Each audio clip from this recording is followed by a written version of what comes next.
Most important content मूल कर्तव्य। आज हम मूल कर्तव्यों पे बात कर रहे हैं। संविधान के किस भाग में मूल कर्तव्य दिए हुए हैं? क्या मूल संविधान में हमारे कर्तव्य थे? नहीं थे तो कब जोड़े गए? किस समिति की सिफारिश पे जोड़े? संविधान के किस भाग में जोड़े? संविधान के किस अनुच्छेद में जोड़े? आज हम इम्पोर्टेंट इन्हीं बातों पे बात करेंगे। तो हम देख लेते हैं संविधान में मूल कर्तव्य। मूल संविधान में हमारे मूल कर्तव्य नहीं थे। बाद में सवर्ण सिंह समिति, सरदार सवर्ण सिंह समिति की सिफारिश पर संविधान के भाग 4 में 4 क से एक नया अनुच्छेद जोड़ा। कहने का मतलब एक नया भाग जोड़ा और 51 क, संविधान के अनुच्छेद 51 में 51 क नाम का एक नया अनुच्छेद जोड़ा और भारतीय नागरिकों के लिए 10 मूल कर्तव्य निर्धारित कर दिए। तो अब वर्तमान में कितने मूल कर्तव्य हैं? वर्तमान में हर भारतीय नागरिक के लिए 11 मूल कर्तव्य हैं। लेकिन 1976 में सरदार सवर्ण सिंह समिति की सिफारिश पर जब अपने संविधान में संशोधन किया, 42वां संविधान संशोधन, उस समय 42वें संविधान संशोधन द्वारा एक जो मूल कर्तव्य दिए गए, तो 42वां संविधान संशोधन बहुत बड़ा संविधान संशोधन था। इसे मिनी संविधान संशोधन भी कहते हैं या मिनी संविधान भी कहते हैं। हालांकि इसमें प्रस्तावना तक को संशोधित किया था। तो सरदार सवर्ण सिंह समिति की सिफारिश पर पूरा 42वां संविधान संशोधन हुआ था। तो मूल कर्तव्य भी वहीं उसी समय जोड़े गए। तो सरदार सवर्ण सिंह समिति का नाम इसमें आता है। तो अब मूल कर्तव्य हमने किस देश से प्रेरणा ली? तो मूल कर्तव्यों की जो प्रेरणा है, हमने सोवियत रूस या कहें कि सोवियत संघ, उस समय सोवियत संघ था। 91 में सोवियत संघ टूट जाता है तो रूस कह दें या सोवियत रूस कह दें या सोवियत संघ कह दें। तो वहाँ से हमने इसकी प्रेरणा ली और अपने संविधान में भारतीय नागरिकों को 10 मूल कर्तव्य दे दिए गए। वर्तमान में 11वां मूल कर्तव्य है, वो 86वें संविधान संशोधन द्वारा 2002 में जोड़ा गया था। तो इन सब मूल कर्तव्यों पे हम बात करेंगे। बड़े ही सरल और सहज तरीके से हमें इन्हें समझने का प्रयास करेंगे। हालांकि मूल कर्तव्यों में 11 ही लाइन है। हमारे संविधान की प्रस्तावना में कुछ ही लाइन है, लेकिन फिर भी एक नया प्रश्न हर साल हर एग्जाम में एग्जामिनर निकाल लेता है। मूल कर्तव्यों में भी 11 ही लाइन है, लेकिन हर एग्जाम में यहाँ से एक प्रश्न उठा लिया जाता है और हर एग्जाम में एक नया तरीका होता है एग्जामिनर का। तो हम इसे सरल तरीके से समझ लेंगे तो फिर एग्जामिनर कहाँ से भी ले ले। विश्वास के साथ आगे बढ़ेंगे। हम खुद से कंपटीशन करेंगे। खुद से कंपटीशन होगा तो हमारे हारने के चांस कम हो जाएंगे। तो हम आगे बढ़ते हैं। ABCD हर बच्चे को आती है। ABCDEFGH ये सबको आती है और इन्हीं के एक शॉर्ट ट्रिक के माध्यम से मैं आपको याद करवाने का प्रयास करूँगी और मुझे पूरी उम्मीद है आज आपको याद होके रहेंगे।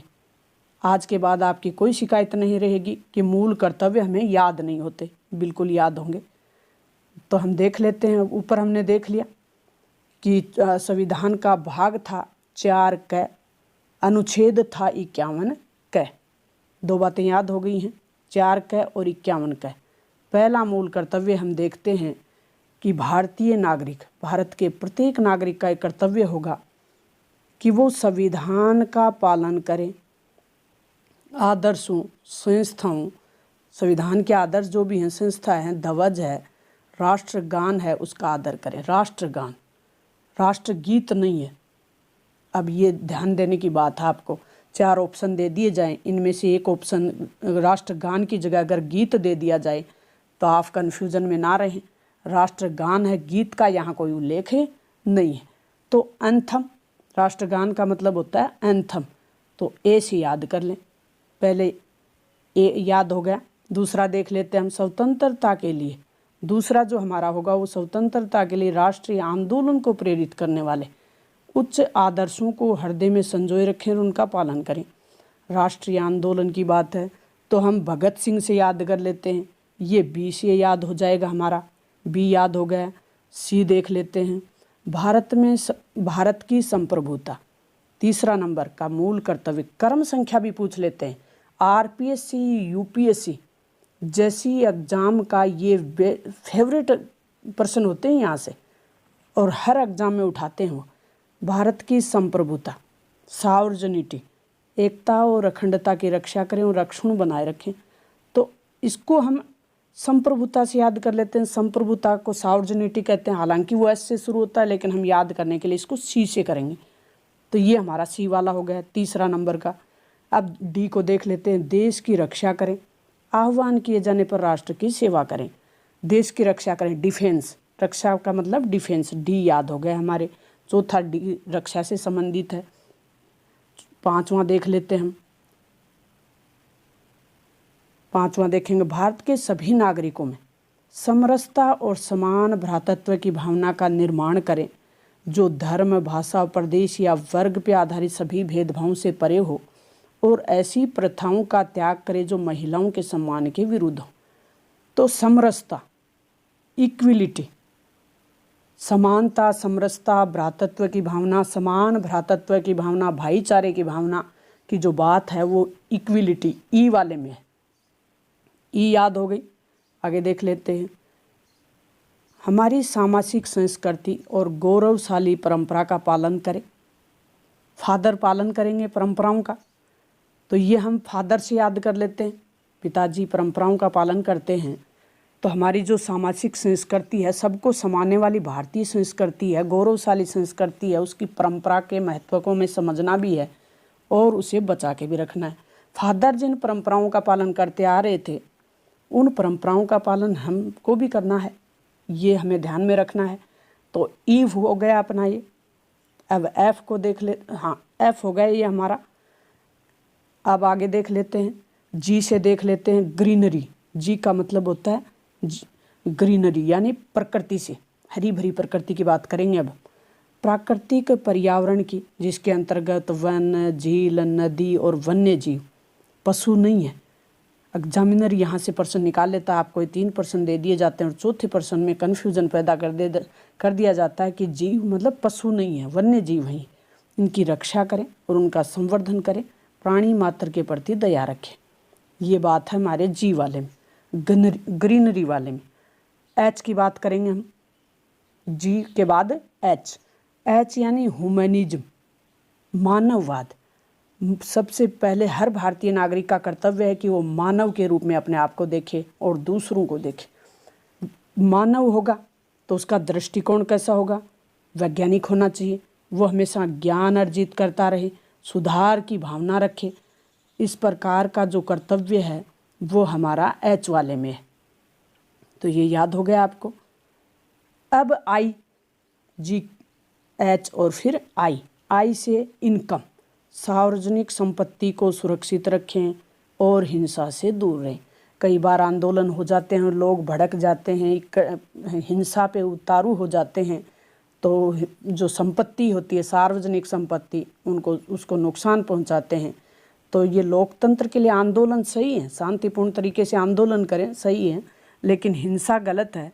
तो संपत्ति को किसी भी तरह का नुकसान ना पहुंचाएं और हिंसा से दूर रहिए, मौलिक कर्तव्य है। तो आई से याद करें इनकम, याद हो गया इनकम। अब हम आई जे से करेंगे जॉइंट। जे शब्द को हम जॉइंट यानी सामूहिक। तो व्यक्तिगत और सामूहिक, हम खुद भी बढ़ें और दूसरों को भी साथ लेके चलें, यानी सामूहिक गतिविधियों से हम उत्कर्ष की ओर बढ़ते रहें और सतत प्रयास करें, जिससे राष्ट्र निरंतर बढ़ता रहे और नई जो उपलब्धि हैं या नई ऊंचाइयां हैं उसको छू सके, यानी भारत पुनः राष्ट्र गुरु बन सके। इसका हर भारतीय नागरिक को प्रयास करना है।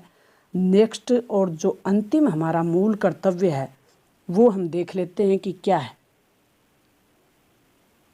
नेक्स्ट मूल कर्तव्य माता पिता से संबंधित है, संरक्षक से संबंधित है, जो बच्चे को पाल रहा है उससे संबंधित है कि 6 से 14 वर्ष का हर भारतीय नागरिक, या कहें कि हर बालक और बालिका शिक्षा से वंचित नहीं होना चाहिए। 6 से 14 वर्ष, साल कितनी दी हुई है? 6 से 14 वर्ष तक का कोई भी बालक या बालिका शिक्षा से वंचित ना रहे। और ये कर्तव्य किसका निर्धारित कर दिया? माता पिता या संरक्षक का। जो भी बच्चे को पाल रहा है उसका ये कर्तव्य होगा कि 6 से 14 वर्ष के बच्चे को शिक्षा से वंचित नहीं किया जाएगा। और ये जो मूल कर्तव्य है ये जोड़ा कब गया? इसके लिए 86वां संविधान संशोधन किया गया। साल थी 2002 की। साल 2002 में 86वां संविधान संशोधन करके ये मूल कर्तव्य जोड़ा गया। तो मुझे उम्मीद है कि हर बच्चे को याद हो गया होगा। आज के बाद कोई शिकायत नहीं रहेगी कि मुझे याद नहीं होते। एक बार हम पुनः रिवीजन कर लेते हैं, देख लेते हैं पुनः। भाग 4 क, भाग कौन सा है? 4 और क, 4 नहीं है, 4 क है। अनुच्छेद 51 क, 51 नहीं है, 51 क, यानी बाद में जुड़े हैं तो ये क ख ग से जुड़े हैं, बाद में जुड़े हैं। इस प्रकार आप ध्यान रखें, क्योंकि मूल संविधान में मूल कर्तव्य नहीं थे। 42वें संविधान से जोड़े हैं, 1976 में जोड़े हैं। साल 1976 थी, यानी संविधान लागू होने के बाद लगभग 25-26 साल बाद ये जुड़े हैं। तो क से जुड़े हैं, क याद रखें, 4 क और 51 का। मुझे उम्मीद है याद हो गया ये। तो अब हम पुनः ABCD का ध्यान रखते हैं। A एंथम, B राष्ट्रीय आंदोलन भगत सिंह, C सार्वजनिक संप्रभुता, एकता और अखंडता, D से डिफेंस देश की रक्षा, E से इक्विलिटी यानी समरसता, समानता, समान भाईचारे की भावना, महिलाओं का सम्मान के विरुद्ध जो भी परंपरा, महिलाओं के सम्मान के विरुद्ध जो परंपरा है उनका त्याग करें। नेक्स्ट है F वाली, यानी हमारी परंपराओं को निभाने वाले हमारे फादर। F से ये याद कर लेंगे हम कि भारतीय संस्कृति के जो सामाजिक सबको समाने वाली परंपरा है, गौरवशाली परंपरा है, उसे समझें भी और परिरक्षण भी करें। F तक हो गया। G से करेंगे ग्रीनरी, प्राकृतिक पर्यावरण, वन, झील, नदी और वन्य जीव, उनकी रक्षा करनी है, उन्हें बढ़ाना भी है और उनकी प्राणी मात्र की भी दया रखनी है। H से ह्यूमनिज्म, वैज्ञानिक दृष्टिकोण रखना है, मानववाद पे विश्वास करना है, ज्ञान अर्जन करते रहना है, सुधार की भावना रखनी है। सार्वजनिक संपत्ति, I से इनकम, सार्वजनिक संपत्ति, हिंसा से दूर रहें। J से जॉइंट यानी सामूहिक गतिविधि, खुद भी बढ़ें और दूसरों को भी आगे बढ़ाएं। नेक्स्ट और अंतिम जो हमारा मूल कर्तव्य है वो है माता पिता और संरक्षक का। लास्ट का मूल कर्तव्य माता पिता और संरक्षक का है, 6 से 14 वर्ष तक के बच्चों के लिए। मुझे उम्मीद है कि हर बच्चे को याद हो गया होगा संविधान क्या, कब और कैसे, और संविधान की विशेषता। इस पे एक सेपरेट वीडियो पहले बनाया जा चुका है, आप उसको देखना चाहें तो इसका जो लिंक है वो डिस्क्रिप्शन बॉक्स में मिल जाएगा। आपको पसंद आया हो और आपको हेल्प मिली हो तो आप अपने दोस्तों से शेयर करें, लाइक सब्सक्राइब करें। मिलते हैं नेक्स्ट वीडियो में। थैंक्स।